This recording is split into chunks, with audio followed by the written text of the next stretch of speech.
Meus queridos amigos, como é que vocês estão? Tudo na paz? Espero que todos estejam muitíssimo bem, como sempre. E que história é essa de que em 2023 podemos ter dólar a R$6, acima de R$6, Selic indo para 16% e a Bolsa de Valores, Ibovespa, caindo para até 80 mil pontos. Seria possível um cenário como esse realmente? É sobre isso que a gente vai conversar no vídeo de hoje, até porque não sou eu quem estou fazendo esse tipo de previsão aqui. Essa é a visão de um ex-diretor de política econômica do Banco Central. Vamos ver por que não só ele, mas muitos outros economistas, analistas e demais profissionais da área estão com uma visão cada vez mais pessimista do mercado e da Bolsa de Valores brasileira em geral. Como isso pode impactar os nossos investimentos e como proteger o nosso patrimônio sem precisar realmente ficar adivinhando o que vai acontecer, o que nos aguarda no curto prazo. E como sempre, como de costume, eu vou dar a minha opinião, vou dizer o que eu particularmente estou fazendo, estou pensando em fazer também nos investimentos. Quem já é de casa, deixa o like aqui na moral para fortalecer a nossa parceria, ajudar esse vídeo a atingir mais pessoas que se interessam pelo assunto, que dessa forma eu consigo levar esse conteúdo, esse conhecimento para mais pessoas, ajudar mais gente, de quebra o canal cresce mais, o que me ajuda e me motiva muito a seguir produzindo conteúdo. E, meus caros amigos, é o seguinte, né? Como diria lá na Bahia, investir na Bolsa de Valores brasileira, né, no meio de um cenário global bem complicado e com o nosso cenário político também exaltado, é barril, papai. Investir aqui já é barril. Barril, nesse caso, significa uma situação tensa, difícil, complicada em baianês. Mas, para Fábio Kanzuk, ex-diretor de política econômica do Banco Central, o trem tá barril dobrado, papai. Isso acontece quando você tenta misturar gíria da Bahia com gíria de Minas Gerais, você fala o trem tá barril dobrado. Ou seja, pode ficar muito tenso, muito difícil e muito mais complicado, mas eu vou tentar esclarecer isso da melhor forma para vocês, sem ficar vendendo susto também, que eu não gosto. Na visão do Fábio, em entrevista ao Valor Econômico, houve uma deterioração relevante do problema fiscal brasileiro, o que pode levar o Banco Central a reagir no ano que vem, podendo elevar a Selic para a casa dos 16% ao ano.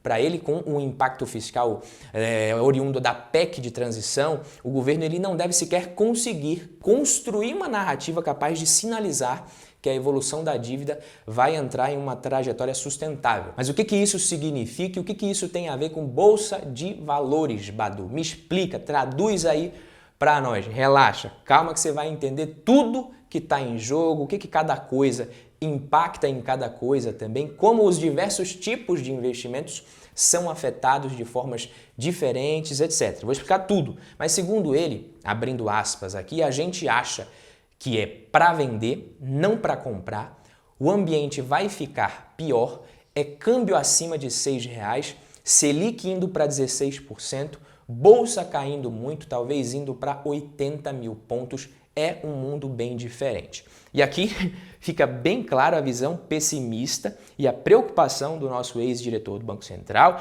E essa visão era, até pouco tempo atrás, bem diferente e mudou muito recentemente, né? Por isso que é legal a gente entender por que muita gente está pensando de forma diferente com relação à nossa economia, a Bolsa de Valores. E o ponto, meus nobres, é que antes o mercado estava falando em cortar juros no segundo semestre do ano que vem, a gente teria uma mudança na inflação, o Banco Central poderia reduzir os juros já em meados de 2023, não sei se você lembra disso, mas aí do meio de novembro para cá, a galera tem ficado um pouco mais preocupada, mais receosa com o perfil do novo governo, e o que pega é que o perfil do próximo governo está se mostrando diferente daquilo que muitos imaginavam, por conta da escolha da equipe, da proposta da PEC, dos discursos, da recente tentativa de alteração na lei das estatais, etc. E aí o problema fiscal ele foi meio que potencializado. Não que ele não existisse, é que agora parece que o impacto vai ser maior, entendeu? E por conta disso, se antes boa parte do mercado esperava uma redução da taxa Selic mais cedo, agora muita gente já acredita que o Banco Central vai ter que subir os juros em meados do ano que vem. E estamos falando, pelo menos no caso das expectativas do Fábio Kanzuk, da taxa básica de juros saindo dos 13,75% de agora podendo parar em 16% ao ano, e Bolsa de Valores, o Ibovespa, caindo até para casa dos 80 mil pontos, o que não seria nada gostoso para quem tem patrimônio investido em renda variável. Mas será mesmo que a gente pode chegar nesse extremo? O que fazer também nesse caso? O que fazer nos investimentos? O melhor mesmo seria você não pagar para ver, sair logo dos investimentos de renda variável, optar pelas boas taxas que a renda fixa está oferecendo. É melhor um IPCA mais 6,5 para 2026 na mão, né, na mão de alface, do que o potencial de retorno mais alto das ações voando? Seria isso? Bom, eu não sei prever o futuro, papai, né? E nem estou aqui para isso, para prever o futuro para vocês, mas eu posso te ajudar a entender as consequências e a importância da política fiscal, né? E o que vem gerando esse pessimismo maior em tanta gente agora, para que você mesmo possa avaliar e tomar suas próprias decisões com relação aos investimentos de maneira mais embasada. Vou tentar ser o mais didático possível aqui nos conceitos, sem entrar em mérito político também do que é certo e errado e tal. Essa parte eu deixo para vocês aqui nos comentários. Fiquem à vontade, desde que sejam educados. Mas assim, a função da política fiscal é, ou pelo menos deveria ser, direcionar a economia para um bom rumo no médio e longo prazo. Ela é o conjunto de atuações do governo sobre a arrecadação e as despesas do país. A arrecadação vem dos impostos e da participação acionária que o governo tem nas nossas empresas estatais. É assim que o governo arrecada. Essa participação nas estatais rende ao governo os dividendos, JCP e outros proventos pagos aos acionistas. Isso se a empresa estiver lucrando e gozando de boa saúde financeira para distribuir esses proventos. E as despesas representam os gastos do governo, com saúde, educação, previdência, infraestrutura, etc. E a gente não pode esquecer de falar também do pagamento dos juros da dívida. E guarda isso daqui, tá? Mas assim, a gente pode concluir que a arrecadação menos os gastos é igual ao resultado do governo, né? Que pode ser um déficit ou pode ser um superávit. Quando a economia está crescendo pouco ou quando cresce muito, diferentes atitudes podem ser tomadas a depender do momento, vai depender da situação.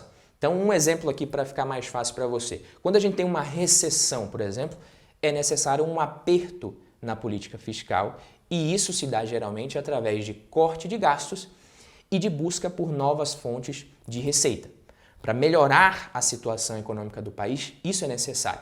Mas acredite se quiser, alguns economistas, inclusive, defendem que a cura para uma recessão pode ser uma política expansionista, ou seja, o governo deveria gastar ainda mais de forma a ajudar a economia a superar a crise. Né? Mas e se foi isso mesmo que causou a crise, como é que isso pode ser o remédio também? Como é que a causa vai ser o remédio? Tipo, evite ressaca, mantenha-se bêbado. Será que é isso? Eu acho que não funciona. Mas só para você não ficar voando nos termos, existem dois tipos de política fiscal, a contracionista e a expansionista. E para reverter uma recessão, é válido que o país assuma um regime de situação de política fiscal contracionista. Nesse tipo de política fiscal, normalmente ocorre a diminuição dos gastos públicos ou o aumento dos impostos, ou os dois. Mas só que os governos procrastinam isso o máximo que podem, geralmente. Porque se falar para a população que você vai aumentar impostos e que o governo não vai gastar mais, vai começar a gastar muito menos, isso não é popular. Mesmo que essa política traga benefícios no longo prazo, a maior parte da população não costuma ter pensamento de longo prazo. E os governos, eles gostam de garantir também boas chances de reeleição. E isso eu sei que você está cansado de saber. O que torna uma política fiscal contracionista um mal necessário, digamos, mas que nem sempre é priorizado. O problema maior, ele pode acontecer justamente quando uma política fiscal expansionista ela é narrada para a população como algo que pode impulsionar e ser a salvação da economia. Aí que lasca tudo, ou seja, o governo ele decide resolver os problemas gastando mais, dando mais auxílio, mais benefício, distribuindo crédito mais barato, é subsídio, é uma festa, né? Na teoria é lindo, mas na prática a gente tem um monte de efeito colateral depois. Mas ao contrário das medidas contracionistas, essas aqui costumam ser muito bem recebidas pela maior parte da população. Afinal, para quem não entende muito do caqueado, parece mesmo a melhor coisa a ser feita no curto prazo. O único, porém, é que esses benefícios trazidos por políticas expansionistas, com o governo gastando mais do que arrecada, isso não se sustenta no longo prazo. Nenhum governo e ninguém pode gastar mais do que arrecada, do que ganha durante muito tempo, senão quebra. Então essa é a preocupação do mercado, né, com relação às possíveis atitudes do próximo governo. E você pode me perguntar, Badu, o que isso tem a ver com Bolsa de Valores, com dólar e principalmente com taxa Selic? Taxa Selic não é política monetária? Sim. A política monetária ela diz respeito à gestão da quantidade de moeda disponível na economia, de dinheiro, moeda e crédito também, é claro, né? Existe um controle do dinheiro e do crédito disponível na economia através de um instrumento chamado de taxa básica de juros, taxa Selic. Quem faz isso é o Banco Central através de uma meta que ele tem da inflação. Mas se o governo começa a gastar demais, a gente precisa lembrar que uma das principais formas dele se financiar é através da emissão de títulos públicos. Lembra que eu falei dos juros da dívida e tal, que isso interfere no resultado do governo, se vai ser déficit, se vai ser superávit, enfim. E é importante que o governo tenha superávit. Mas nesse caso, quanto mais o governo gasta, mais do que o que ele arrecada, mais aumenta um possível déficit e menor vai ser a confiança do mercado com relação à capacidade do governo de honrar as suas dívidas lá na frente, no futuro. E por isso os investidores e credores tendem a exigir maiores retornos para financiar esse governo que gasta mais do que arrecada por muito tempo. E na prática isso tende a aumentar a pressão para que se aumente a taxa básica de juros da economia, no nosso caso a Selic. Entendeu agora? Se você não entendeu, é só voltar que você vai entender. Portanto, fica claro que para o sucesso econômico de um país, é importante que a política fiscal e a política monetária façam um trabalho meio que em conjunto.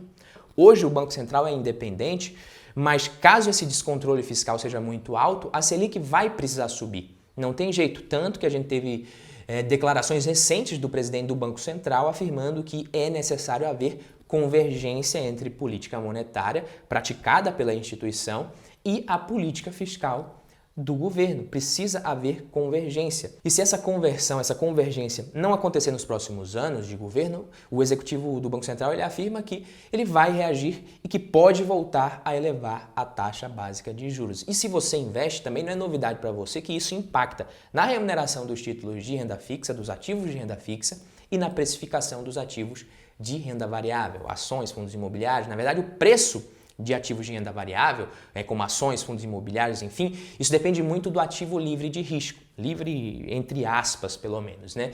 Que no nosso caso seriam os títulos públicos, os títulos emitidos pelo governo. Isso acontece porque ninguém investiria em renda variável se fosse para ganhar a mesma coisa que ganha na renda fixa pública. Então, se o Tesouro IPCA+, para 2035, está pagando hoje IPCA mais 6,33, o mercado ele vai exigir mais para topar investir em ativos mais arriscados. Só que, apesar de o governo definir a taxa Selic meta nas reuniões do Copom, o mercado ele acaba se antecipando. E de acordo com as decisões, atitudes e até mesmo sinalizações do governo com relação à política fiscal, o mercado projeta os juros futuros maiores ou menores a depender do que ele interpreta. E os preços dos ativos de renda variável, eles respondem a essas projeções diariamente. Portanto, meus queridos amigos, sim, a bolsa está barata, os fundos imobiliários estão baratos, mas isso não quer dizer que você vai comprar ações, comprar fundos imobiliários e eles vão começar a subir logo depois de 2023, mil maravilhas.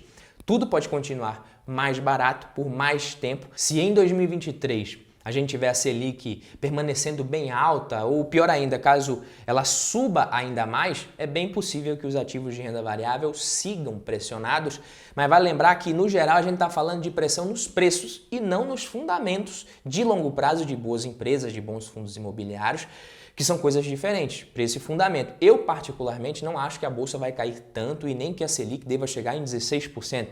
Mas se isso acontecer, eu vou seguir fazendo o que eu sempre faço, o que eu sempre falo aqui, comprando bons ativos de renda fixa e de renda variável a bons preços e em renda variável só o que você pode investir com um horizonte, um prazo maior.